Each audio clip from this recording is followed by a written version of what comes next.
Hello, good morning, जोहार, मैं संजय और आप देख रहे हैं न्यूज झारखंड। समय हो चला है झारखंड की खबरों को जानने का, उनसे अपडेट होने का। तो चलिए जानते हैं आज की झारखंड की 25 मुख्य बड़ी खबरों को। उससे पहले अगर आप न्यूज झारखंड चैनल पर नए हैं, प्लीज चैनल को सब्सक्राइब करके बेल आइकन प्रेस कर दीजिए, जिससे आपको हर एक खबर का अपडेट आप तक पहुंचता रहे। तो चलिए शुरुआत करते हैं आज की पहली और महत्वपूर्ण बड़ी खबर से। सुप्रीम कोर्ट का बड़ा फैसला, सिर्फ जेटेट पास अभ्यर्थी ही बन सकेंगे सहायक शिक्षक। सुप्रीम कोर्ट ने सहायक शिक्षक नियुक्ति को लेकर बड़ा आदेश दिया है। गुरुवार को कोर्ट ने साफ कर दिया है कि सिर्फ जेटेट पास अभ्यर्थी ही भर्ती प्रक्रिया में शामिल हो सकते हैं। सीटेट पास उम्मीदवारों को इसमें मौका नहीं मिलेगा। यानी कि झारखंड में सहायक शिक्षक पदों के लिए भर्ती प्रक्रिया में पड़ोसी राज्यों से टेट पास करने वाले और सीटेट अभ्यर्थी हिस्सा नहीं ले सकेंगे। सुप्रीम कोर्ट ने गुरुवार को झारखंड हाईकोर्ट का फैसला रद्द कर दिया है। सुप्रीम कोर्ट के इस फैसले से जेटेट पास उम्मीदवारों को राहत मिली है, जबकि सीटेट पास उम्मीदवारों के लिए यह बड़ा झटका है। आपको बता दें कि झारखंड में होने वाले सहायक आचार्य नियुक्ति में सीटेट अभ्यर्थियों को भी मौका देने का आदेश हाईकोर्ट ने सुनाया था। हाईकोर्ट के इसी फैसले को टेट अभ्यर्थियों ने सुप्रीम कोर्ट में चुनौती दी थी। पिछले दिनों इसकी सुनवाई पूरी हो चुकी थी और फैसला सुरक्षित रखा गया था। गुरुवार को उसी मामले में सुप्रीम कोर्ट ने फैसला सुनाया है और कहा है कि सहायक आचार्य की परीक्षा में अब सिर्फ जेटेट अभ्यर्थियों को ही मौका मिलेगा। इस केस में प्रार्थियों की ओर से वरीय अधिवक्ता गोपाल शंकर नारायण और अधिवक्ता अमृतांश वत्स ने बहस की। वही मामले की सुनवाई न्यायाधीश जस्टिस JK महेश्वरी और जस्टिस राजेश बिंदल की खंडपीठ में हुई।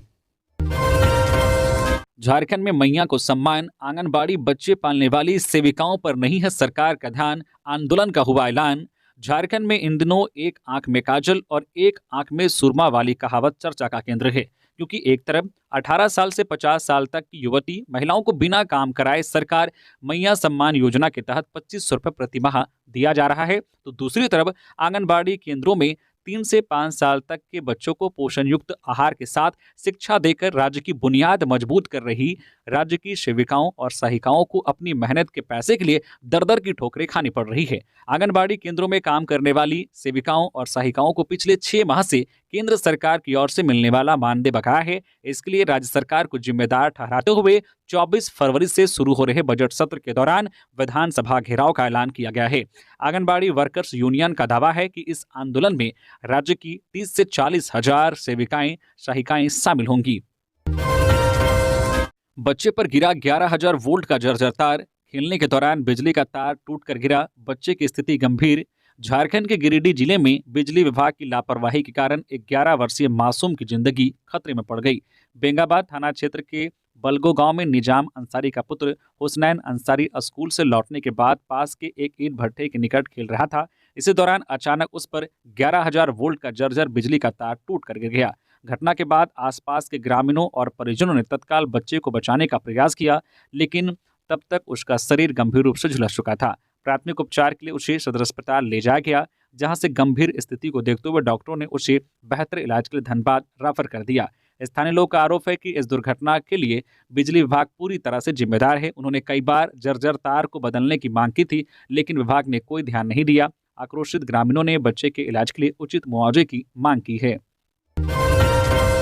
झारखंड के तापमान में उछाल, लोगों को ठंड से मिली राहत।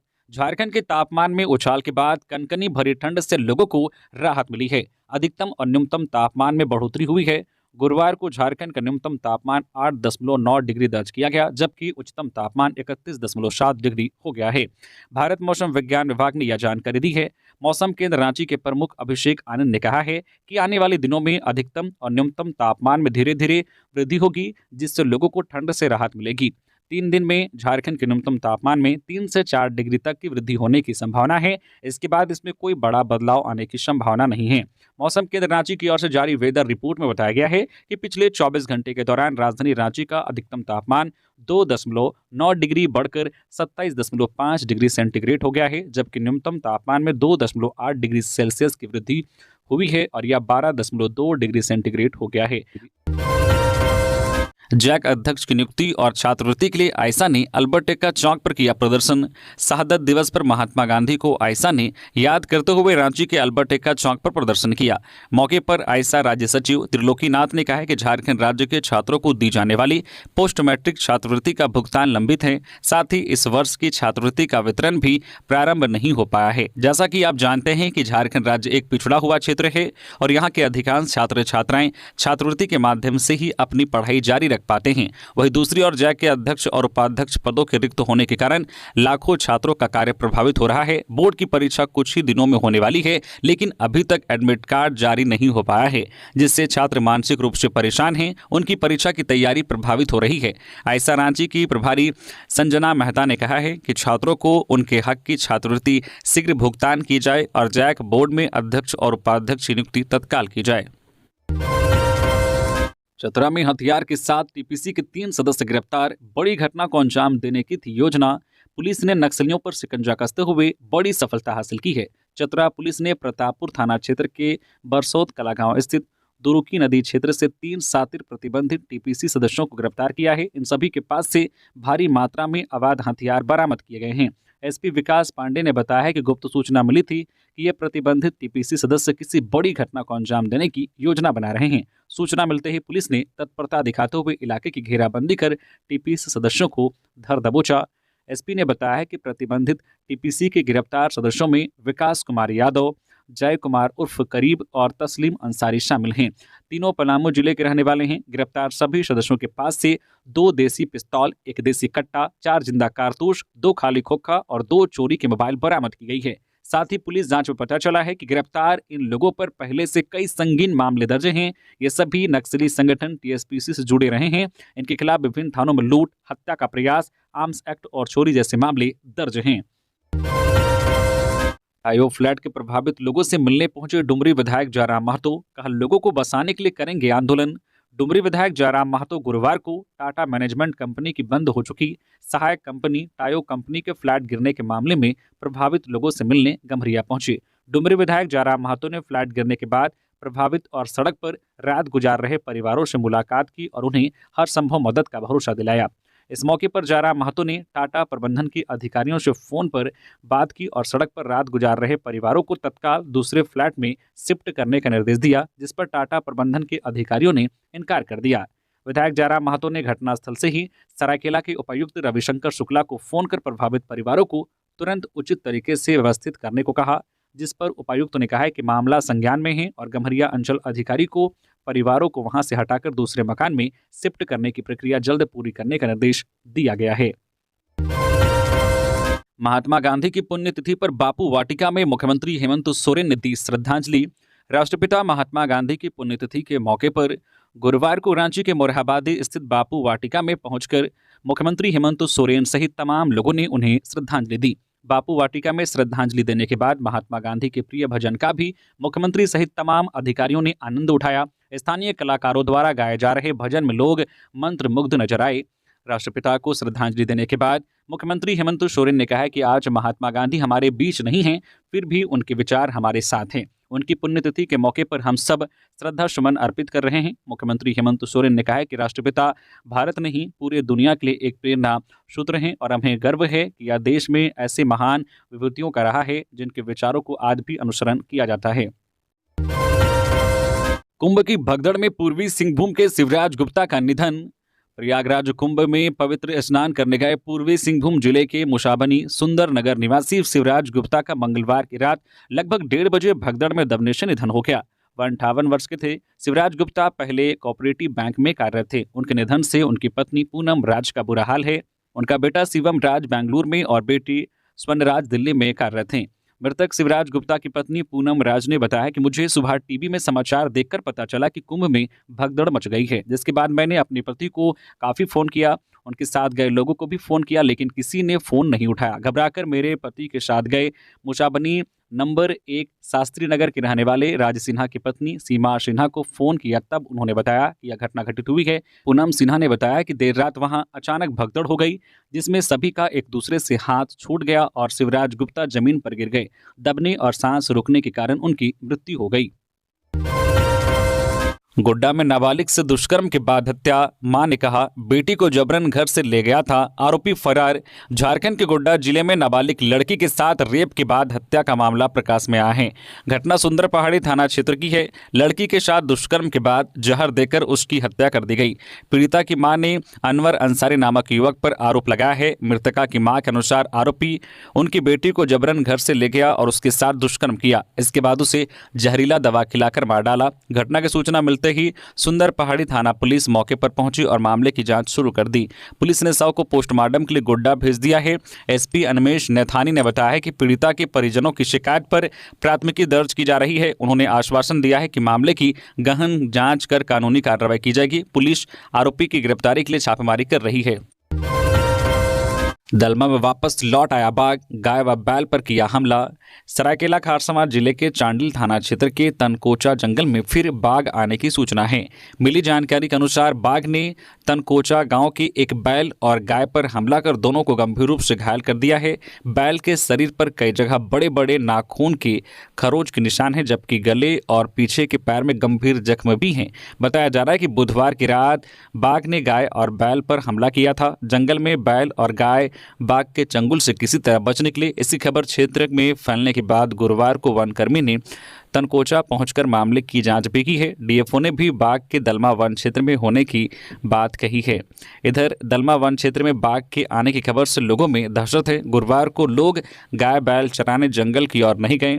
वहीं दूसरी ओर यह आशंका जताई जा रही है कि बाघ तनकोचा जंगल से निकल गया है।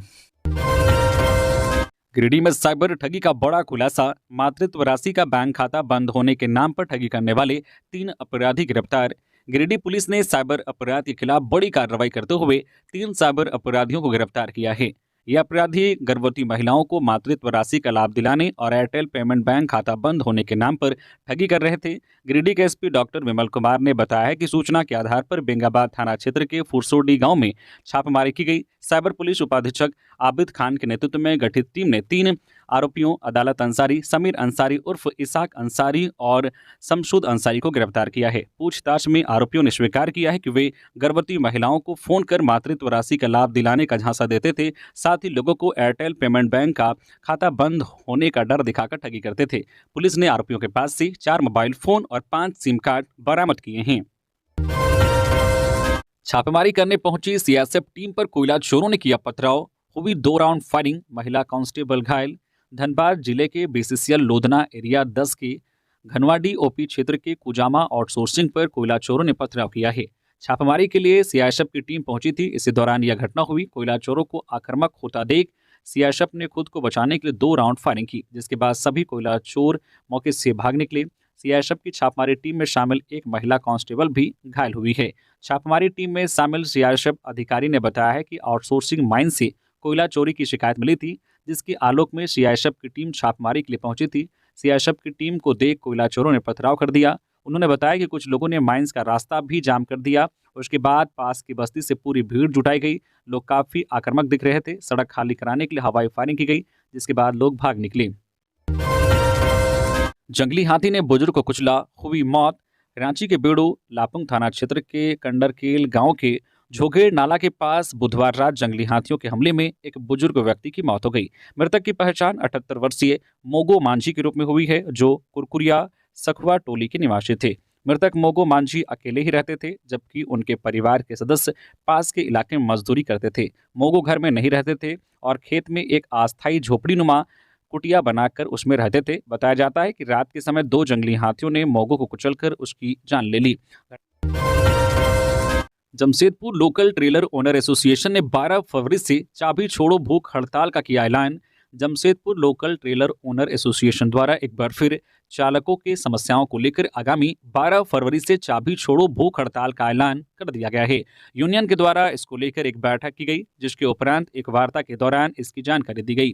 यूनियन के अध्यक्ष जय किशोर सिंह ने कहा है कि लगातार वाहन मालिकों एवं चालकों की समस्याओं से टाटा कंपनी प्रबंधन को अवगत कराया जा रहा है, लेकिन कंपनी तमाम समस्याओं की अनदेखी कर रही है। उन्होंने कहा है कि अब आर पार की लड़ाई होगी। तमाम चालकों के न्यूनतम वेतन, मेडिकल की सुविधा समेत कई समस्याएं हैं। साथ ही वाहन मालिकों के रेट में 35% रेट को बढ़ोतरी की मांग रखी गई और इसी को लेकर आगामी 12 फरवरी से तमाम चालक चाबी छोड़ो भूख हड़ताल शुरू करेंगे। सीएम हेमंत ने जमशेदपुर में प्रदूषण को लेकर जताई चिंता, डीसी को कार्रवाई के लिए कहा।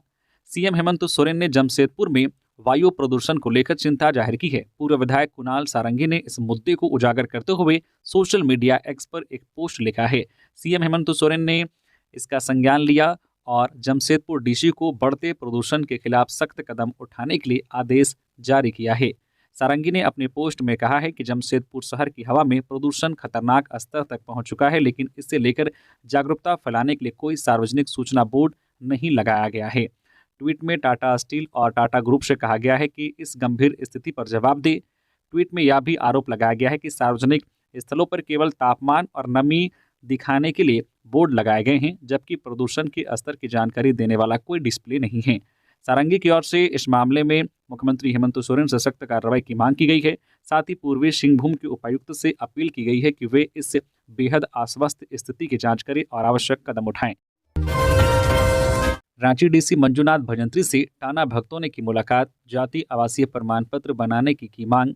राष्ट्रपिता महात्मा गांधी की पुण्यतिथि पर रांची उपायुक्त मंजूनाथ भजंत्री से गुरुवार को टाना भक्तों ने मुलाकात की। टाना भक्तों ने रांची उपायुक्त से अपनी कुछ प्रमुख मांगे रखी। इन मांगों में जाति, आवासीय, जन्म प्रमाण पत्र, भूमि संबंधित मामले और वोटर आईडी कार्ड बनाने की आवश्यकता शामिल थी। उपायुक्त मंजूनाथ भजंत्री ने टाना भक्तों की मांगों पर त्वरित कार्रवाई करने का आश्वासन दिया और इससे जुड़े अधिकारियों को शीघ्र निर्देश देने के लिए कहा। इसके अलावा वोटर आईडी कार्ड बनाने के लिए लोदाम प्रखंड नामकुम में विशेष कैंप आयोजित करने का भी निर्देश दिया गया। दामोदर नदी किनारे जुआ खेलते 3 गिरफ्तार, 17,000 रुपए, 4 वाहन और मोबाइल जब्त, 8 जुआरी भागने में सफल। रामगढ़ पुलिस ने स्थानीय लोगों की शिकायत पर न्यू बगीचा कॉलोनी स्थित दामोदर नदी के किनारे से बड़ी कार्रवाई करते हुए 3 जुआरियों को गिरफ्तार किया है। पुलिस को मिली जानकारी के अनुसार जुआरी यहां जमकर हल्ला गुल्ला कर रहे थे, जिससे आसपास के लोग परेशान थे। एसडीपीओ परमेश्वर प्रसाद के नेतृत्व में की गई इस कार्रवाई में पुलिस ने मौके से 17,300 रुपए नगद, 1 ताश की गड्डी, 3 मोटरसाइकिल, 1 स्कूटी और मोबाइल फोन जब्त किया गया है। कार्रवाई के दौरान मौके पर मौजूद लगभग 7 से 8 अन्य जुआरी पुलिस को देखकर भाग निकले। हालांकि पुलिस ने भागे हुए सभी जुआरियों की पहचान कर ली है। एसडीपीओ ने बताया कि इस स्थान पर जुआ खेलने की शिकायतें लगातार मिल रही थी, जिसके बाद यह कार्रवाई की गई है। लोहरदगा में पुल के समीप मिली युवक की लाश, हत्या की आशंका। लोहरदगा जिले के कैरो थाना क्षेत्र के एडादोन जिंगी पथ में कोयल नदी के किनारे पुल के समीप गुरुवार को एक युवक की लाश मिली है। मृत युवक की पहचान कुड्डू थाना क्षेत्र के तान गांव निवासी सिल्वेस्टर मिंज के 25 वर्षीय पुत्र शहोदन मिंज के रूप में की गई है। जानकारी मिलते ही पुलिस मौके पर पहुंची और शव को कब्जे में लेकर पोस्टमार्टम के लिए अस्पताल भेज दिया है। इस संबंध में कैरो थाना प्रभारी कुलदीप कुमार टोप्पो ने कहा है कि प्रथम दृष्टया हत्या का मामला प्रतीत हो रहा है। हालांकि पोस्टमार्टम रिपोर्ट मिलने के बाद ही कुछ कहा जा सकता है। पुलिस सभी बिंदुओं पर मामले की जांच कर रही है। थाना प्रभारी ने बताया कि युवक कुछ समय पहले ही जेल से बाहर आया था। कुंभ नहाकर लौट रही 65 वर्षीय महिला लापता। पलामू के सतवरवा थाना क्षेत्र के बकोरिया गांव से कुंभ नहाकर लौटने के दौरान 65 वर्षीय रामपति देवी गुम हो गई है। 12 घंटे से ज्यादा बीत जाने के बाद भी बुजुर्ग महिला की पता नहीं चलने से परिजन काफी चिंतित हैं। महिला को खोजने के लिए गांव से कई लोग बनारस गए हैं। बता दें कि बुजुर्ग महिला अपने नाती और बेटे के साथ 2 दिन पहले ट्रेन से कुंभ नहाने गई थी। नहाकर लौटने के दौरान रास्ते में गुम हो गई। इधर परिजनों का रो रो कर बुरा हाल है। परिजन लगातार पता लगाने में जुटे हैं। परिजनों ने लोगों से अपील करते हुए कहा है कि किसी को बुजुर्ग महिला दिखाई दे तो 9123167831 पर संपर्क कर जानकारी दे। सीएम हेमंत सोरेन से एआईसीसी के मीडिया कोऑर्डिनेटर सुमेर सिंह ने की भेंट। मुख्यमंत्री हेमंत सोरेन से गुरुवार को मुख्यमंत्री आवासीय कार्यालय में राजस्थान निवासी एवं all India Congress committee AICC के मीडिया कोऑर्डिनेटर सुमेर सिंह ने शिष्टाचार भेंट की। इस मौके पर उनके साथ कुशेंद्र सिंह एवं जुबेर सिंह भी मौजूद थे। सांसद ढुल्लू महतो ने राष्ट्रपति द्रौपदी मुर्मू से की मुलाकात। श्री राम महायज्ञ में शामिल होने का दिया निमंत्रण। सांसद ढुल्लू महतो ने चिटाही धाम स्थित श्री श्री रामराज मंदिर के आगामी वार्षिक महोत्सव श्री राम महायज्ञ में शामिल होने के लिए देश की शीर्ष हस्तियों को आमंत्रित किया है। इस सिलसिले में उन्होंने राष्ट्रपति द्रौपदी मुर्मू, केंद्रीय पेट्रोलियम, प्राकृतिक गैस एवं इस्पात मंत्री धर्मेंद्र प्रधान और केंद्रीय महिला एवं बाल विकास मंत्री अन्नपूर्णा देवी से मुलाकात की और उन्हें व्यक्तिगत रूप से आमंत्रण पत्र सौंपा। सांसद ढुल्लू महतो ने राष्ट्रपति भवन में राष्ट्रपति द्रौपदी मुर्मू से मुलाकात कर उन्हें इस महायज्ञ के बारे में विस्तृत जानकारी दी और उनसे महायज्ञ में शामिल होने का अनुरोध किया। राष्ट्रपति द्रौपदी मुर्मू ने इस आयोजन में विशेष रुचि दिखाई और इसे भारतीय संस्कृति और परंपरा को मजबूत करने वाला आयोजन बताया। महाकुंभ भगदड़, मंत्री संजय प्रसाद यादव ने योगी सरकार से मृतक आश्रितों को 1 करोड़ और नौकरी देने की मांग की। झारखंड प्रदेश राष्ट्रीय जनता दल ने प्रयागराज महाकुंभ मेले में मची भगदड़ के हादसे में मृतक श्रद्धालुओं के प्रति अपनी गहरी संवेदना व्यक्त की है। राजद कोटे से मंत्री संजय प्रसाद यादव ने कहा है कि उत्तर प्रदेश सरकार और मुख्यमंत्री योगी आदित्यनाथ के बड़े दावों की पोल इस हादसे ने खोल दी है। कुंभ मेले में बड़ी संख्या में श्रद्धालु पहुंच रहे थे, लेकिन श्रद्धालुओं की सुरक्षा और उन्हें व्यवस्थित ढंग से संगम स्नान कराने की जिम्मेदारी उत्तर प्रदेश शासन की थी, जिसे सही तरीके से नहीं निभाया गया। मंत्री संजय प्रसाद यादव ने कुंभ हादसे पर योगी सरकार की लापरवाही को जिम्मेदार ठहराया है। मंत्री ने इस घटना की जांच सुप्रीम कोर्ट से कराने की मांग करते हुए कहा कि दोषियों के खिलाफ सख्त कार्रवाई होनी चाहिए। इतना ही नहीं, मंत्री संजय प्रसाद यादव ने उत्तर प्रदेश के मुख्यमंत्री योगी आदित्यनाथ से हादसे के शिकार हुए लोगों के परिवारों को 1-1 करोड़ रुपए मुआवजा और सरकारी नौकरी देने की मांग की। बूढ़ा पहाड़ पर मिला आईडी बम, सर्च ऑपरेशन में मिली सफलता। सीआरपीएफ 172 बटालियन और गढ़वा पुलिस को बड़ी सफलता मिली है। सुरक्षा बलों को नुकसान पहुंचाने के लिए जंगल में छिपाकर 2.5 किलो और 1 किलो के 2 आईडी बम को सर्च ऑपरेशन के दौरान बरामद किया गया है। गुरुवार को सहायक कमांडेंट नीरज कुमार के नेतृत्व में पुलिस की टीम सर्च ऑपरेशन के लिए निकली हुई थी। इसी दौरान तुमेरा और खफरी महुआ गांव के बीच जंगल में एक संदिग्ध तार दिखाई दिया। इस तार के साथ साथ चलते हुए जवानों ने सावधानी बरतते हुए तार से जुड़े हुए स्थान तक पहुंचे। धीरे धीरे तार से जुड़े 2 आईडी बम मिट्टी में दबे हुए पाए गए। इसके बाद सुरक्षा बलों ने डीएसएमडी की मदद से एक लगभग 2.5 किलो और 1 किलो का प्रेशर आईडी बम बरामद किया गया। साथ में कॉर्डेक्स वायर, डेटोनेटर, एक देसी पिस्टल को भी सुरक्षा बलों ने मौके से बरामद किया। कांग्रेस प्रदेश प्रभारी गुलाम अहमद मीर 3 दिनों के लिए आएंगे रांची। नगर निकाय चुनाव और आगामी बजट रहेगा फोकस। कांग्रेस के प्रदेश प्रभारी गुलाम अहमद मीर 1 फरवरी को 3 दिवसीय दौरे पर रांची आ रहे हैं। उनके साथ पार्टी के सह प्रभारी श्री बेला प्रसाद और सप्तगिरी शंकर उल्ला भी रहेंगे। इस महत्वपूर्ण दौरे के दौरान कांग्रेस पार्टी के नेताओं का ध्यान संगठन सशक्तिकरण, नगर निकाय चुनाव और आगामी बजट पर विशेष रूप से केंद्रित रहेगा। इन मुद्दों पर गहन चर्चा की जाएगी ताकि पार्टी के कार्यकर्ताओं और नेताओं के बीच समन्वय और संवाद को बेहतर बनाया जा सके। साथ ही इस दौरान पॉलिटिकल अफेयर कमेटी की एक महत्वपूर्ण बैठक भी आयोजित की जाएगी, जिसमें पार्टी के भविष्य की रणनीतियों पर विचार विमर्श किया जा सकता है। रांची में एक साथ 4 घरों में चोरी, सीसीटीवी में कैद हुई घटना। रांची के पुंदाग ओपी क्षेत्र स्थित एकलव्य टावर में चोरी की घटना घटी है। गुरुवार के अहल सुबह एकलव्य टावर के 4 फ्लैट्स का ताला तोड़कर चोरी की गई है। चोरों ने फ्लैट नंबर 406, 502, 507 और 304 का ताला तोड़कर चोरी की वारदात को अंजाम दिया गया है। जिन फ्लैट्स में चोरी की वारदात को अंजाम दिया गया है वे लोग अपने घरों में ताला बंद कर अलग अलग शहरों में गए हुए हैं। सोसाइटी से ही मिली जानकारी के अनुसार घरों में 10 लाख से ज़्यादा के जेवरात और 5 लाख से ज़्यादा नकदी की चोरी की गई है। फ्लैट्स मालिकों के आने के बाद थाने में एफआईआर दर्ज करवाई जाएगी। राज्यपाल ने केंद्रीय शिक्षा मंत्री और आवासन मंत्री से दिल्ली में की मुलाकात। राज्यपाल संतोष कुमार गंगवार ने गुरुवार को केंद्रीय शिक्षा मंत्री धर्मेंद्र प्रधान और केंद्रीय आवासन और शहरी कार्य मंत्री एवं ऊर्जा मंत्री मनोहर लाल से दिल्ली में मुलाकात की। राज्यपाल ने दोनों से शिष्टाचार भेंट की। उन्होंने शिक्षा मंत्री से मध्य प्रदेश की शिक्षा व्यवस्था से संबंधित विभिन्न विषयों पर विचार विमर्श किया। वहीं आवासन और शहरी कार्य मंत्री एवं ऊर्जा मंत्री से उनके आवास पर भेंट कर राज्य के विकास संबंधित विभिन्न विषयों पर चर्चा की। पुलिस और सीआरपीएफ ने इनामी नक्सलियों के घर पहुंचकर उनके परिजनों को आत्मसमर्पण नीति के बारे में दी जानकारी। गिरिडीह में लाल आतंक के खात्मे के लिए पुलिस लगातार अभियान चला रही है। पुलिस और सीआरपीएफ ने ज्वाइंट ऑपरेशन चलाकर कई नक्सलियों को धर दबोचा है। इनामी नक्सलियों के घर पहुंचकर उनके परिजनों को आत्मसमर्पण नीति के बारे में भी बता रही है और उन्हें आत्मसमर्पण करवाने के लिए प्रेरित भी कर रही है। पुलिस और सीआरपीएफ लगातार civic action plan, public policing समेत कई आयोजन भी कर रही है। इसी कड़ी में इनामी नक्सली साहिब राम मांझी के घर भी एएसपी सुरजीत कुमार, सीआरपीएफ के कमांडेंट जो है एसडी त्रिपाठी पहुंची। अधिकारियों ने साहिब राम के परिजनों को सरकार की आत्मसमर्पण नीति के बारे में बताया और उन्हें सरेंडर करने व समाज की मुख्यधारा में जुड़ने की अपील की। अपहरण के बाद कर दी गई हत्या। बिहार के सिमुलतला में मिली गिरिडीह के शख्स की लाश। किसी मुद्दे पर मुखर होकर बोलने की वजह से एक शख्स का न सिर्फ अपहरण कर लिया गया बल्कि बेरहमी से उसकी हत्या कर बिहार के सिमुलतला में फेंक दिया गया। इस घटना का उद्भेदन खोरी महुआ के एसडीपीओ राजेंद्र प्रसाद के नेतृत्व में गिरिडीह पुलिस ने किया है। कांड में शामिल 4 लोगों को गिरफ्तार किया गया है, जबकि शव को बरामद करते हुए हत्या में प्रयुक्त गमछा और धारदार हथियार को भी बरामद कर लिया गया है। इसकी पुष्टि एसडीपीओ ने की है। बताया जाता है कि तीसरी थाना इलाके के सिंघो निवासी बलदेव यादव का 42 वर्षीय पुत्र विजय यादव सोमवार की देर शाम से लापता हो गया।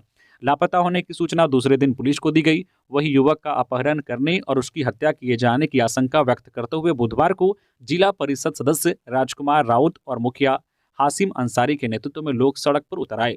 लोगों ने गांवा गिरिडीह मुख्य मार्ग को जाम कर दिया। जानकारी पर एसडीपीओ राजेंद्र प्रसाद पहुंचे, यहां लोगों से बात की। बताया गया कि रंजिश में गांव के ही रिश्तेदार सूरज यादव के पुत्र बाबूचंद यादव ने अन्य लोगों के साथ मिलकर विजय का अपहरण किया और हत्या कर दी है। झारखंड में नगर निकाय चुनाव की तैयारी में जुटी कांग्रेस। पार्टी के अंदर हो सकता है मतभेद। झारखंड में नगर निकाय के चुनाव जल्द होने वाले हैं। विधानसभा चुनाव के बाद अब शहर की सरकार चुनने की बारी है। हालांकि झारखंड में नगर निकाय चुनाव दलीय आधार पर नहीं होगा। इसके बावजूद कांग्रेस विधानसभा चुनाव की तरह ही इस चुनाव को पूरी गंभीरता से लड़ने की तैयारी कर रही है। कांग्रेस के प्रदेश अध्यक्ष केशव महतो कमलेश ने नगर निकाय चुनाव को देखते हुए 2-2 बैठकें भी कर ली है। जल्द ही नगर निकाय चुनाव को लेकर विशेष कमेटी की घोषणा की बात की जा रही है। पार्टी के मुख्य प्रवक्ता को यह डर सता रहा है कि दलीय आधार पर नहीं होने वाले इस चुनाव में कहीं कांग्रेस के कार्यकर्ता और नेता विभाजित ना हो जाए। गढ़वा में लूटपाट। सड़क लुटेरों ने पिस्टल दिखाकर कारोबारी से लूटे गहने। गढ़वा जिला के रंका चिनिया रोड में रंका खुर्द गांव के पास लूटपाट की घटना हुई है। एक तीखे मोड़ पर मोटरसाइकिल सवार 3 नकाबपोश लुटेरों ने रंका शहर के जेवर व्यवसायी एस कुमार सोनी से लाखों रुपए मूल्य के सोना चांदी के जेवर लूट लिए। पुलिस छानबीन में जुटी है। लुटेरों तक पहुंचने की कोशिश की जा रही है। यह घटना रंका खुर्द गांव के पास की है, जहां 3 नकाबपोश अपराधियों ने एक जेवर व्यवसायी को पिस्टल और चाकू का भय दिखाकर उनसे लाखों रुपए के गहने लूट लिए। लूटपाट के दौरान अपराधियों ने कारोबारी का मोबाइल भी छीन लिया, जिस कारण घटना के बाद पीड़ित किसी को सूचना तक नहीं दे पाए। फिर किसी दूसरे के मोबाइल मिलने पर उन्होंने पुलिस को घटना की सूचना दी। इस मामले की जानकारी मिलने पर पुलिस ने छानबीन शुरू कर दी है। गिरिडीह के बगोदर थाना क्षेत्र में सड़क दुर्घटना। बेलगाम कार ने राहगीर को कुचला, हुई मौत। गिरिडीह जिले के बगोदर थाना क्षेत्र के जीटी रोड अटका के पास एक तेज रफ्तार कार ने पहले एक राहगीर को कुचल दिया और फिर सड़क किनारे पलट गई। घटना में राहगीर की मौत हो गई। घटना की जानकारी मिलते ही पुलिस मौके पर पहुंची और शव को कब्जे में लेकर पोस्टमार्टम के लिए अस्पताल भेज दिया। साथ ही कार जब्त कर आगे की कार्रवाई में जुट गई है। घटना अटका अंतर्गत लक्ष्मी बागी शिव मंदिर के निकट हुई। मृत राहगीर की पहचान अटका के यमुना नगर निवासी 60 वर्षीय गणेश मेहता के रूप में हुई है। प्रत्यक्षदर्शियों के अनुसार गणेश पैदल जा रहे थे। इस दौरान बिहार से बंगाल की ओर जा रही कार ने उन्हें कुचल दिया। घटना में गणेश मेहता गंभीर रूप से घायल हो गए। स्थानीय लोगों ने उन्हें बगोदर ट्रॉमा सेंटर में भर्ती कराया, जहां डॉक्टरों ने जांच के बाद उन्हें मृत्यु घोषित कर दिया। बगोदर में पोस्टमार्टम के बाद शव को परिजनों को सुपुर्द कर दिया गया है। इधर पुलिस ने कार पर सवार एक व्यक्ति को हिरासत में लिया है। रांची रेलवे स्टेशन पर ऑपरेशन नारकोश में आरपीएफ को सफलता। 45 किलो गांजा के साथ 3 तस्कर गिरफ्तार। हटिया रेलवे स्टेशन और रांची रेलवे स्टेशन से लगातार नशे की खेप पकड़ी जा रही है। इस बार आरपीएफ की टीम ने रांची रेलवे स्टेशन से 3 तस्करों को गिरफ्तार किया है। तस्करों के पास से 45 किलो गांजा बरामद किया गया है। नशे के तस्कर मादक पदार्थों की तस्करी के लिए लगातार रेलवे रूट का प्रयोग कर रहे हैं। यही वजह है कि नशे के तस्करों को लेकर रांची रेल मंडल में विशेष सतर्कता बरती जा रही है। इसी क्रम में रांची रेलवे स्टेशन पर आरपीएफ की फ्लाइंग टीम, आरपीएफ रांची और सीआईबी रांची की संयुक्त कार्रवाई में बड़ी सफलता मिली है।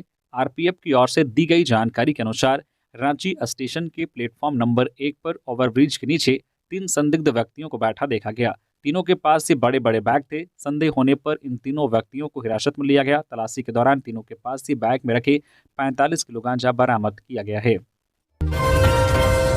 हजारीबाग में अवैध शराब पर बड़ी कार्रवाई। होटल से 2.5 लाख की विदेशी शराब जब्त, 3 गिरफ्तार, मुख्य आरोपी फरार। हजारीबाग में उत्पाद विभाग ने अवैध शराब के खिलाफ बड़ी कार्रवाई करते हुए गुरुवार को बर्री बरकट्ठा मार्ग स्थित बरियथा मोड़ पर एक होटल से भारी मात्रा में विदेशी शराब बरामद की है। कार्रवाई में होटल संचालक कृष्ण गुप्ता समेत 3 लोगों को गिरफ्तार किया गया है, जबकि मुख्य आरोपी छोटू फरार हो गया। उत्पाद निरीक्षक सुमितेश कुमार के अनुसार होटल से 4 पेटी विदेशी शराब बरामद की गई, जिसकी कीमत लगभग 2.5 लाख रुपए है। गिरफ्तार आरोपियों में होटल संचालक और उसके 2 कर्मचारी शामिल हैं।